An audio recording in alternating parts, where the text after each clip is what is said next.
Thank you all so much for coming. I am just really humbled and so appreciative and wondering if you knew that Ken Follett was at the Carter Center tonight. I've kept that a secret from my husband.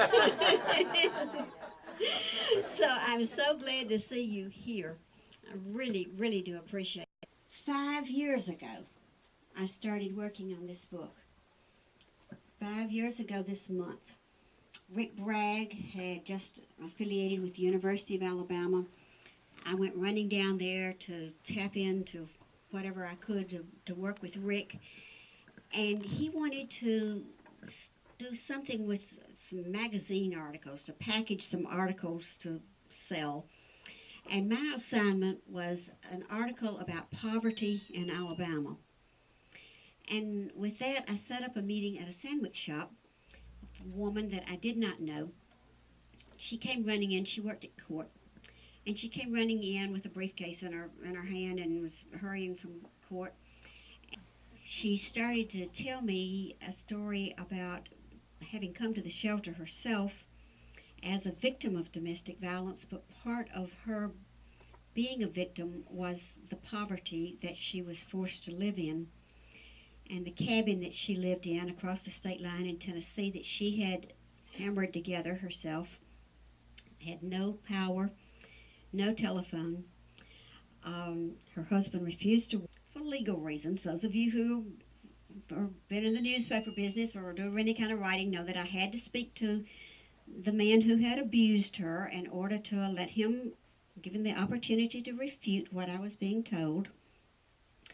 So I set up a meeting with him um, at the Waffle House. He chose the place. It was sort of his territory. He was a regular there, but it was a public place, so I said, okay. Because Mike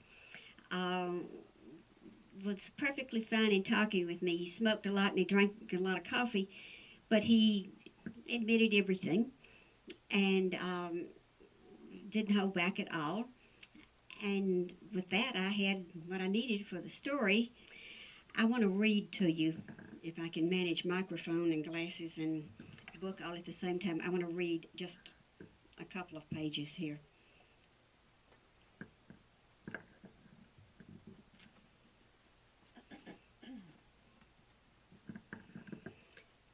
A noise. Ginger awoke, listened. The hum of a motor, the scrunch of tires creeping along the road outside the cabin. She reached over to her husband's side of the bed. Empty. Where he was heading in the thin light of dawn, she didn't know. Mike McNeil didn't offer explanations for his comings and goings. She knew better than to ask. She rolled back onto her pillow, wide awake now. She could see the black handle of Mike's .38 at the edge of the closet shelf. Mike seldom strapped the gun to his belt anymore. He had made his point. She wouldn't take it again, and he knew it. The light was still too dim to see the photos fastened with thumbtacks to the rough-sawn boards next to the closet. It didn't matter. She pictured them in her mind.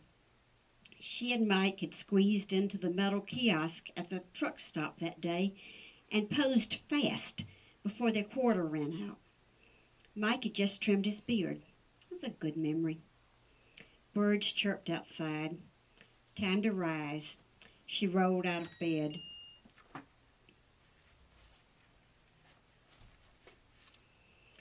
In the boys' room, she stood over her sons and smiled. Casey's feet hung off the foot of his bed. He had hit a growing spell the day he turned 13. She kissed his forehead, then his brother's. Wake up, both of you. Casey, I'm going to put a brick on your head or you'll outgrow everything you own. She laughed and gave 12-year-old Cody a nudge. In the next room, she built a fire in the wood stove to chase off the morning chill.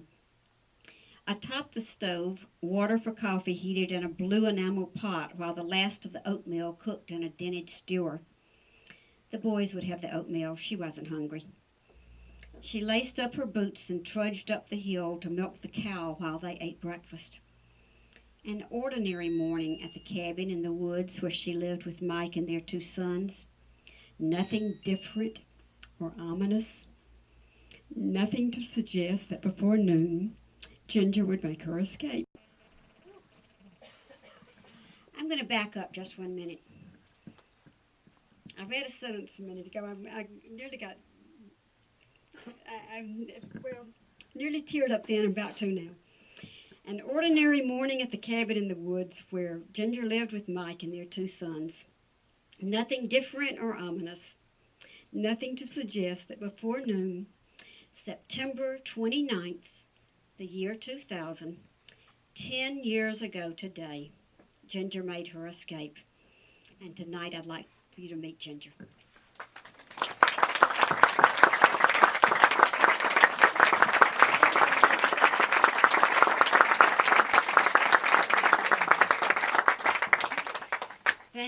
Thank you. And anybody who knows me knows that I'm never at a loss for words, but I'm at a loss for words.